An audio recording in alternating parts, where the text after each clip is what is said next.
Puji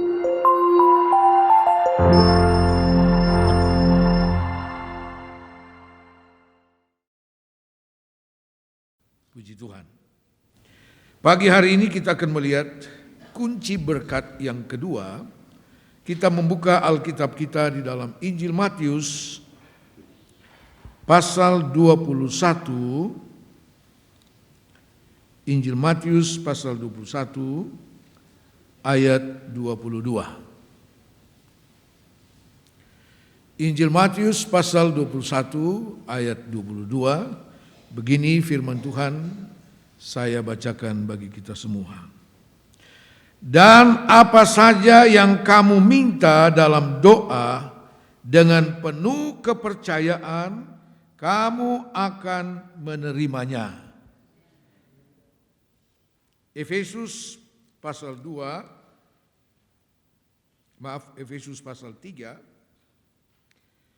ayat 21, ayat 20. Bagi dialah yang dapat melakukan jauh lebih banyak daripada yang kita doakan atau pikirkan, seperti yang ternyata dari kuasa yang bekerja di dalam kita. Bagi dialah kemuliaan di dalam jemaat dan di dalam Kristus Yesus turun-temurun sampai selama-lamanya.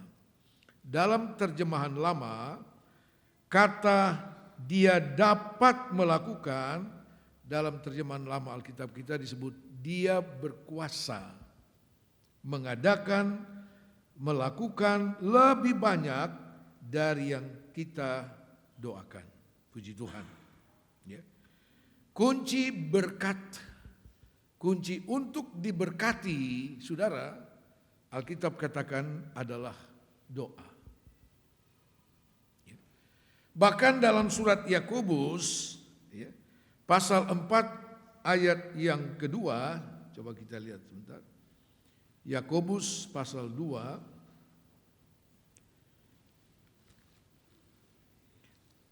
Yakobus pasal 4 ayat 2 bagian C, kemudian ayat 3. Kamu tidak memperoleh apa-apa karena kamu tidak berdoa. Atau kamu berdoa juga, tetapi kamu tidak menerima apa-apa karena kamu salah berdoa. Sebab yang kamu minta itu hendak kamu habiskan untuk memuaskan hawa nafsu.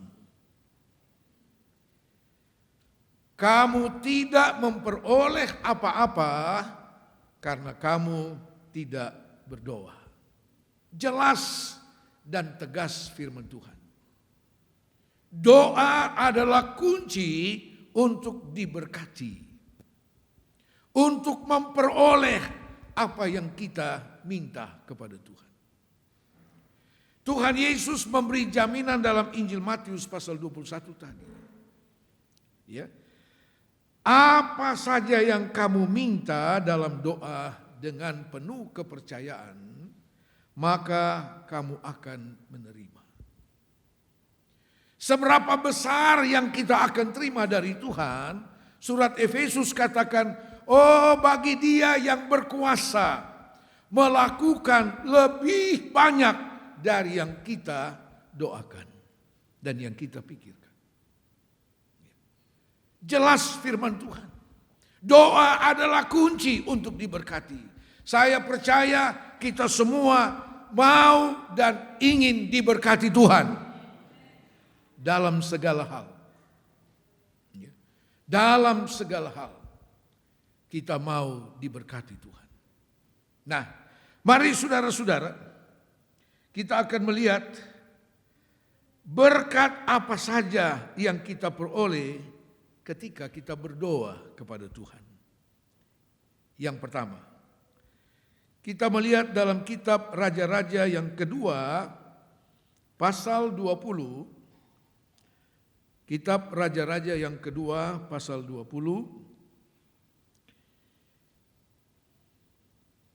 Kita baca mulai ayat 1. Kitab 2 Raja-Raja pasal 20 mulai ayat 1. Pada hari-hari itu Hizkia jatuh sakit dan hampir mati.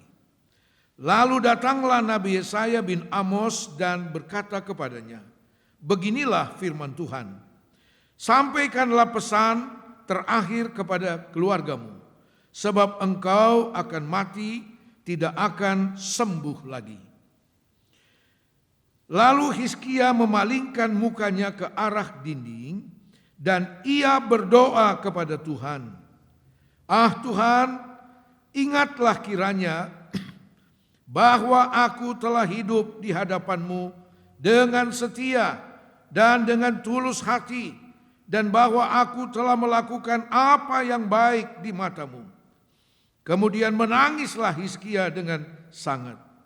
Tetapi Yesaya belum lagi keluar dari pelataran tengah, tiba-tiba datanglah firman Tuhan kepadanya. Baliklah dan katakanlah kepada Hizkia raja umatku, beginilah firman Tuhan, Allah Daud, bapa leluhurmu, telah kudengar doamu dan telah kulihat air matamu. Sesungguhnya aku akan menyembuhkan engkau. Pada hari yang ketiga engkau akan pergi ke rumah Tuhan. Aku akan memperpanjang hidupmu 15 tahun lagi. Dan aku akan melepaskan engkau dan kota ini dari tangan Raja Asyur. Aku akan memagari kota ini oleh karena aku dan oleh karena Daud hambaku.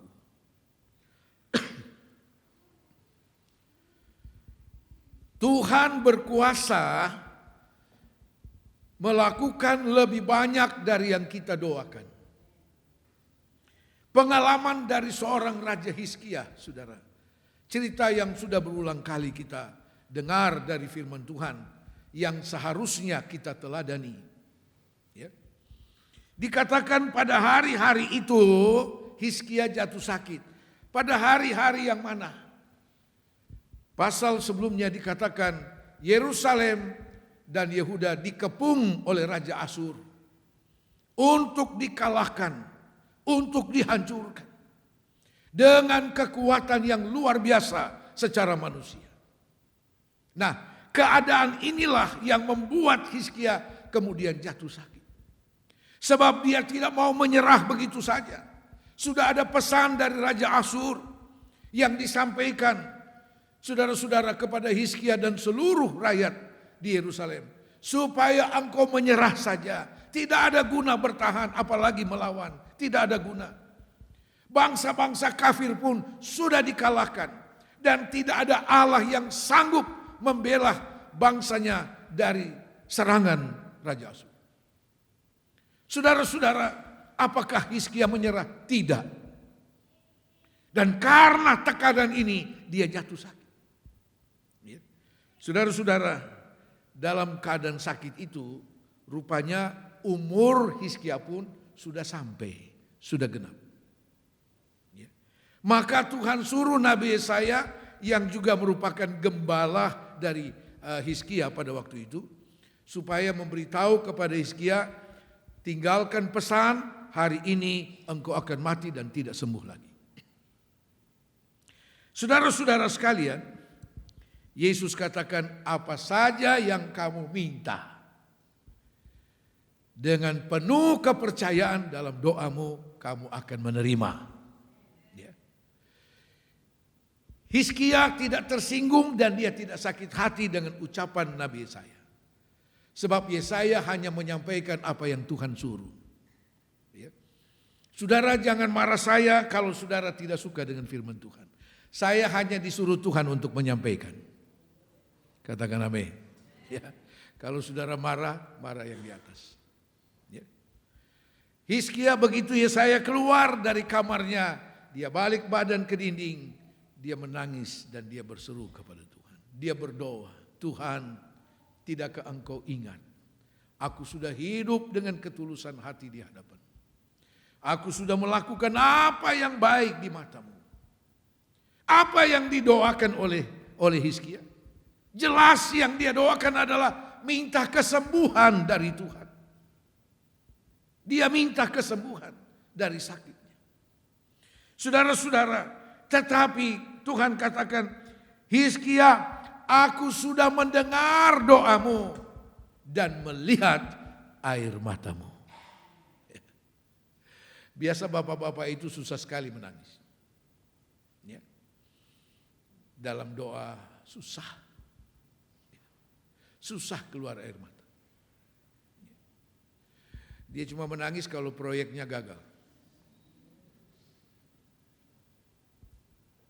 Ya. Oh, Hizkia menangis, saudara. Dan Tuhan bilang, aku sudah melihat air matamu. Sekarang jawaban Tuhan apa? Firman Tuhan itu ya dan amin. Dia berkuasa melakukan lebih banyak dari yang kita minta. Hizkia cuma minta kesembuhan. Apa yang Tuhan berikan kepadanya?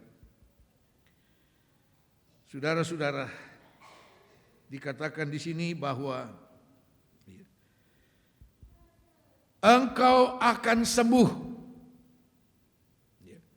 dari penyakit apapun itu. Engkau akan sembuh. Yang kedua, aku memperpanjang umurmu.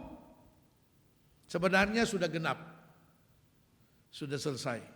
Tapi karena Hizkia berdoa, saudara, Tuhan memperpanjang umurnya 15 tahun lagi. Haleluya. Kemudian yang ketiga, kemenangan. Aku akan mengalahkan Raja Asyur itu. Dan benar. Tuhan buat begitu rupa, datang kabar kepada Raja Asyur bahwa dia punya kota sedang diserang oleh musuh. Wah, buru-buru dia pulang. Ternyata sampai di kotanya, di kerajaan Asyur itu, anaknya yang bunuh dia. Ya.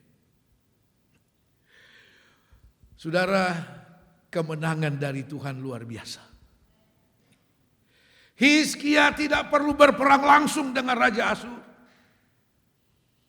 Tuhan sudah buat Raja Asyur itu tewas. Sudah. Ya. Ada kemenangan. Ada kemenangan. Ya. Bukan cuma kesembuhan, bukan cuma umur panjang. Tapi ada kemenangan. Sebab janji Tuhan membawa saudara dan saya dari kemenangan kepada kemenangan. Bukan kekalahan dan kegagalan kepada kegagalan, tapi kemenangan. Yang keempat, Tuhan bilang, oh karena Daud hambaku, aku akan memagari kota ini. Artinya apa? Ada perlindungan dari Tuhan. Puji Tuhan, sampai hari ini saudara dan saya tetap dilindungi Tuhan. Haleluya. Ya. Nah, saudara-saudara, Hizkia hanya minta kesembuhan. Tuhan lakukan baginya lebih banyak dari yang Hizkia doakan. Firman Tuhan, ya dan amin. Ya. Karena dia berdoa. Ya. Surat Yakobus katakan, kamu tidak memperoleh apa-apa karena kamu tidak berdoa. Jadi saya harap setelah kita dengar firman Tuhan ini, jangan mengabaikan kehidupan doamu. Jangan diabaikan. Itu kunci untuk berkat. Kunci untuk umur panjang. Haleluya. Kunci untuk perlindungan dari Tuhan. Dan sekali-sekali bapak-bapak juga harus perlu menangis. Seperti Hizkia ini. Ya. Puji Tuhan. Yang kedua, contoh firman Tuhan yang kedua, melalui doa Tuhan berkuasa mengadakan lebih banyak dari yang kita doakan. Kitab Nehemia pasal 2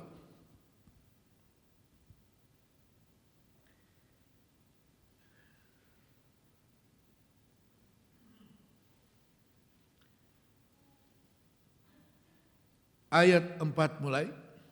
Nehemia pasal 2 mulai ayat 4. Lalu kata raja kepadaku, jadi apa yang kau inginkan? Maka aku berdoa kepada Allah semesta langit. Kemudian jawabku kepada raja, jika raja menganggap baik dan berkenan kepada hambamu ini, utuslah aku ke Yehuda, ke kota pekuburan nenek moyangku, supaya aku membangunnya kembali. Sampai di situ dulu.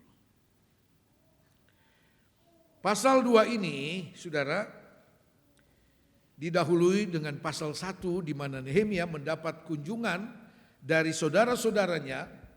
Waktu itu Nehemia berada di kerajaan Asyur juga, saudara, yaitu ketika mereka dibawa sebagai tawanan di kerajaan Asyur. Nah, Nehemia mendapat kedudukan yang bagus ya, sebagai pegawai penjawat minuman Raja Artasasta. Ya. Nah, saudara-saudaranya yang masih tertinggal, yang sempat tertinggal di Yehuda, datang kepada Nehemia mengadukan keadaan dari saudara-saudaranya yang tertinggal di Yerusalem. Apa yang mereka sampaikan? Mereka katakan, oh keadaan kita di sana sangat memalukan. Yerusalem itu sudah tidak ada bentuknya lagi. Temboknya sudah rata dengan tanah. Ya. Tidak ada lagi. Dan sangat memalukan keadaan kita. Mendengar berita itu, Alkitab katakan Nehemia berdoa dan berpuasa berhari-hari sambil menangis kepada Tuhan. Lalu tergeraklah hatinya untuk mengunjungi Yerusalem. Untuk mengambil bagian membangun kembali Yerusalem. Saudara, dengan pekerjaan yang baik di negeri orang, saudara, tidak membuat Nehemia melupakan bangsanya, melupakan Yerusalem. Tidak. Tapi dia berdoa. Saudara, dia bukan hanya berdoa, tetapi dia mulai bertindak. Tapi bagaimana caranya? Ya. Saudara, dia memberanikan diri menghadap Raja Artasasta. Dia belum omong, Raja sudah melihat mukanya tidak seperti biasa. Ya. Tidak seperti biasa. Raja kemudian bertanya, ada apa dengan engkau? Tidak biasa, mukamu muram, ada apa? Saudara, pertanyaan raja ini tentu digerakkan oleh Tuhan. Dan Nehemia menjawab, bagaimana saya tidak susah kalau kota nenek moyangku sudah hancur lebur. Raja tanya, lalu apa mau? Ya, apa mau? Begitu raja bertanya, apa yang engkau mau? Kita baca tadi di sini, Nehemia masih sempat berdoa singkat kepada Tuhan. Maka aku berdoa kepada Allahku. Lalu dia menjawab, izinkan saya untuk pergi. Sekedar melihat pekuburan nenek moyangku. Saudara, Nehemia berdoa. Dan sesuai dengan firman Tuhan, kamu akan menerimanya. Bahkan lebih banyak dari apa yang engkau doakan. Dan itu dialami oleh Nehemia. Ayat selanjutnya, kita lihat dalam ayat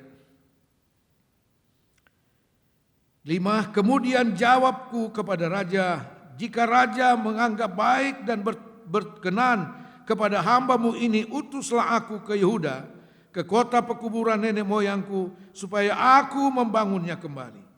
Lalu bertanyalah raja kepadaku, sedang permaisuri duduk di sampingnya, berapa lama engkau dalam perjalanan dan bilakah engkau kembali?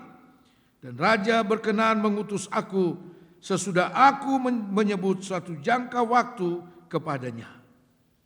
Saudara, Nehemia diizinkan oleh raja. Ya, diizinkan oleh raja untuk pergi ke Yerusalem. Tetapi bukan cuma diizinkan, Mari kita lihat selanjutnya. Berkatalah aku kepada raja, jika raja menganggap baik, berikanlah aku surat-surat bagi bupati-bupati di daerah seberang sungai Efrat, supaya mereka memperbolehkan aku lalu sampai aku tiba di Yehuda. Pula sepucuk surat bagi Asaf, pengawas taman raja, supaya dia memberikan aku kayu untuk memasang balok-balok pada pintu-pintu gerbang di benteng bait suci, untuk tembok kota dan untuk rumah yang akan kudiami. Dan raja mengabulkan permintaanku itu, karena tangan Allahku yang murah melindungi aku. Haleluya. Saudara, bukan hanya dikasih izin. Nehemia dilengkapi oleh raja dengan surat jalan. Bahkan dalam ayat 9, raja memerintahkan pengawal-pengawal tentara untuk mengawal Nehemia sampai ke Yerusalem. Allah kita luar biasa, saudara. Ini membuktikan firman Allah itu ya dan amin. Bagi dia yang berkuasa melakukan, mengadakan lebih banyak dari yang kita minta. Lebih banyak. Nehemia dilengkapi dengan berbagai fasilitas. Bukan untuk sampai saja ke Yerusalem, tetapi kebutuhan-kebutuhan untuk membangun kembali tembok Yerusalem. Luar biasa, saudara. Artasasta raja kafir, tidak kenal Tuhan. Tapi doa memungkinkan segalanya. Tuhan berkuasa menjamah hati dari Raja Artasasta, orang kafir itu, untuk membantu Nehemia memberikan segala kebutuhannya untuk membangun tembok Yerusalem. Saudara-saudara, dia punya kedudukan yang baik. Dia punya gaji besar. Untuk apa repot-repot untuk pulang ke Yerusalem? Cuma untuk pergi lihat kehancuran yang ada di sana. Tetapi Tuhan taruh beban dalam hati Nehemia. Saya percaya setiap kita Tuhan taruh beban untuk pelayanan bagi Tuhan. Tapi kitalah yang seringkali mengabaikan, tidak pusing dengan itu. Oh, saya punya kepentingan lebih daripada itu. Saudara, secara manusia, masa mau tinggalkan satu jabatan yang cukup tinggi untuk harus pergi lihat kehancuran yang ada di sana, yang tidak menjanjikan apa-apa. Tetapi Tuhan taruh beban dalam hati ini. Kiranya Tuhan terus taruh beban dalam hati kita untuk turut mengambil bagian, bertanggung jawab dalam pelayanan bagi Tuhan. Saudara-saudara sekalian, apakah dengan kembali ke Yerusalem Nehemia kehilangan segalanya? Tidak. Ya. Tapi kemudian raja bilang, sudah tidak usah kau pulang. Saya angkat engkau jadi bupati di sana. Haleluya. Oh, lebih tinggi. Bukan sekedar kepala penjawat minuman di istana. Sekarang menjadi bupati di Yehuda. Tuhan buat lebih banyak dari apa yang Nehemia. Demi menjalankan, melakukan beban rohani yang Tuhan taruh dalam hatinya. Oh, Tuhan buat begitu rupa bagi Nehemia. Dia berhasil, saudara. Ya. Puji Tuhan. Yang berikut.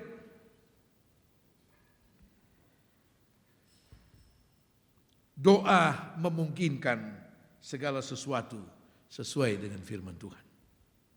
Yang ketiga, kita lihat dalam Matius pasal 26. Injil Matius pasal 26. Ayat 41.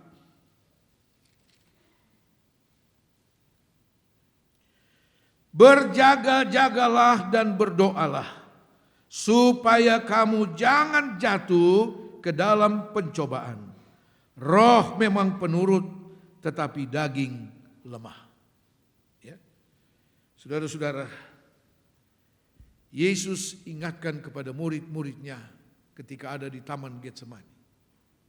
Saat-saat di mana Yesus akan diserahkan ke tangan prajurit-prajurit Romawi untuk disalibkan. Yesus masih memberi perhatian kepada murid-muridnya. Dia katakan, berdoalah, berjaga-jagalah, supaya kamu jangan jatuh ke dalam pencobaan. Kata jatuh dalam pencobaan di sini dikuasai dan dikalahkan oleh pencobaan. Nah, saudara-saudara sekalian, kita akan lihat contoh. Doa, saudara, memenangkan engkau dari segala pencobaan. Ya. Doa memenangkan engkau dari segala pencobaan, apapun itu, saudara. Ya. Doa memenangkan engkau. Tidak dikalahkan oleh pencobaan.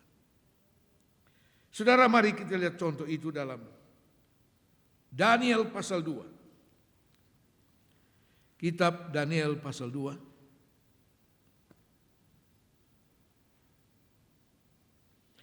Saudara, dalam pasal 2 kitab Daniel diceritakan tentang suatu saat, suatu malam Tuhan memberi kepada Nebukadnezar Raja Babel suatu mimpi. Mimpi itu tentang apa yang muncul dalam hati dan pikiran Nebukadnezar tentang hari-hari ke depan akan kebesaran kerajaan Babel. Nebukadnezar ini raja yang sangat berambisi, saudara, untuk terus membesarkan kerajaannya dengan apapun yang akan diusahakannya. Nah, karena ada pikiran seperti itu, Tuhan kasih mimpi kepada Nebukadnezar tentang apa yang akan terjadi dengan kerajaan-kerajaan dunia sejak dari Babel sampai kepada zaman Antikris. Dalam satu wujud penglihatan mimpi oleh Nebukadnezar, dalam satu wujud patung, satu patung, kepalanya terbuat dari emas, dada dan lengannya daripada perak, perutnya dari tembaga, kemudian pahanya daripada besi, betis dan kakinya terbuat dari besi bercampur tanah liat. Ini ada 5 kerajaan, mulai dari Babel sampai kepada zaman Antikris. Tuhan perlihatkan kepada Nebukadnezar. Tapi kemudian masalahnya adalah, begitu dia bangun pagi, dia lupa itu mimpi. Tapi mimpi itu sangat menggelisahkan dia, sangat menarik perhatiannya. Saudara, dia pikir, tidak masalah. Kumpullah semua orang pintar di Babel. Ahli nujumlah, petenung, dukun, paranormal, termasuk yang tidak normal juga. Ya. Sebab yang namanya dukun itu berarti tidak normal, saudara. Ya. Tidak normal. Kumpullah. Nebukadnezar bilang, sekarang kamu harus kasih tahu saya. Tadi malam saya mimpi. Itu mimpi luar biasa. Sekarang kamu kasih tahu mimpi itu dan artinya. Siap Tuhan. Sekarang ceritakan mimpi itu. Beta selupa itu mimpi. Wah, mereka saling pandang. Kita mau kasih tahu dia mimpi apa? Tuhan, mohon mimpi itu diceritakan. Kami pasti kasih tahu artinya. Saya sudah bilang, itu mimpi saya sudah lupa. Sekarang kamu kasih tahu, saya mimpi apa. Ya. Suami istri pun tidak baku tahu dia mimpi apa, sudah. Ya. Mereka bilang, Tuhan, di dunia ini tidak ada manusia yang bisa kecuali dewa-dewa. Dia bilang, sudah tidak usah banyak alasan. Kamu semua akan dihukum mati. Waduh. Nah, di dalam grup orang pintar ini termasuk Daniel dan Sadrak, Mesak dan Abednego. Tapi ketika dipanggil mereka tidak dilibatkan. Nanti sudah jatuh hukuman mati, baru mereka diberitahu. Besok jangan tenang-tenang, betul mau mati semua ini. Daniel cari tahu kenapa. Oh, ini masalahnya. Daniel katakan, mari kita baca dalam pasal 2 kitab Daniel ayat 16. Maka Daniel menghadap raja dan meminta kepadanya supaya ia diberi waktu untuk memberitahukan makna itu kepada raja.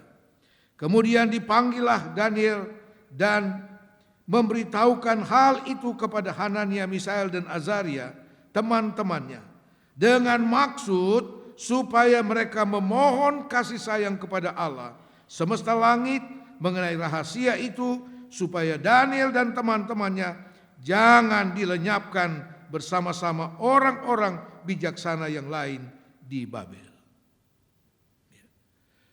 Daniel bilang, tunggu dulu, tolong ditunda hukuman mati itu. Saya akan menghadap raja. Saudara, Daniel bilang, Tuhan tolong kasih saya waktu. Raja tanya, berapa lama? 1 malam. 1 malam. Dia pulang, dia kumpul teman-temannya. Sadrak, Mesak, dan Abednego, yaitu Hanania, Misael, dan Azaria. Mari kita berdoa. Kita mohon belas kasihan Tuhan. Filipi pasal 4 ayat 6. Filipi 4 ayat 6. Janganlah hendaknya kamu khawatir tentang apapun juga, tetapi nyatakanlah dalam segala hal keinginanmu kepada Allah dalam doa dan permohonan dengan ucapan syukur. Daniel dan teman-temannya bermohon kepada Tuhan dalam doa sepanjang malam. Dan Tuhan jawab mereka. Ayat 19. Maka rahasia itu disingkapkan kepada Daniel dalam suatu penglihatan malam. Lalu Daniel memuji Allah semesta langit. Haleluya. Ya. Tuhan singkapkan kepada Daniel baik mimpi itu maupun rahasianya, maknanya. Maka pagi-pagi Daniel menghadap raja. Ya, menghadap raja. Saudara, begitu Daniel masuk, raja bilang, "Hei, jadi itu kepala istana sudah sampaikan kepada raja. Ya. Itu Daniel, salah satu orang buangan itu sudah datang. Satu pernyataan yang sangat menghina, saudara. Salah satu dari orang buangan itu sudah datang. Daniel masuk menghadap raja. Semua mata orang-orang pintar yang akan dihukum mati ini tertuju kepada Daniel. Waduh, dia mampu ke sono ini. Ya. Tetapi raja tidak bertanya, Daniel, lu suku apa sebenarnya? Tidak. Ya. Yang Nebukadnezar perlu kemampuan yang ada pada Daniel. Itu yang perlu. Raja tanya, sanggupkah engkau Daniel memberitahu mimpi dan artinya juga? Dan dia bilang, Tuanku, di dunia ini tidak ada manusia yang bisa. Sangat mustahil, tidak mungkin. Ini pencobaan yang membawa kematian, saudara. Tetapi dengan doa, semua mungkin adanya. Daniel bukan mengandalkan kemampuannya sebagai salah seorang pintar yang ada di Babel. Tapi dia mengandalkan Tuhan. Haleluya. Dan benar Daniel mengungkapkan. Daniel bilang di dunia tidak ada. Tapi di sorga ada Allah. Haleluya. Pasti kita semua tahu di sorga ada Allah, bukan? Ya, betul. Cuma masalahnya kita tidak berdoa. Tahu di sorga ada Allah. Di sorga ada Allah. Itu pasti. tapi malas berdoa. Kalau kita tahu di sorga ada Allah, mari kita selalu berhubungan dengan Tuhan. Ya. Sebab Dia melakukan lebih banyak dari yang kita doakan. Setelah Daniel mengungkapkan mimpi dan artinya, saudara, maka luputlah mereka dari pencobaan yang membawa kematian. Berjaga dan berdoalah supaya engkau jangan jatuh dalam pencobaan. Daniel tidak mau dikuasai dan dikalahkan oleh pencobaan itu. Karena itu dia datang kepada Tuhan, Allah yang di sorga. Saudara, lalu berkat apa yang diperoleh oleh Daniel dan teman-temannya? Oh, bukan cuma luput dari hukuman mati. Ya. Tapi mari kita lihat ayat yang ke-48 atau mulai ayat 47.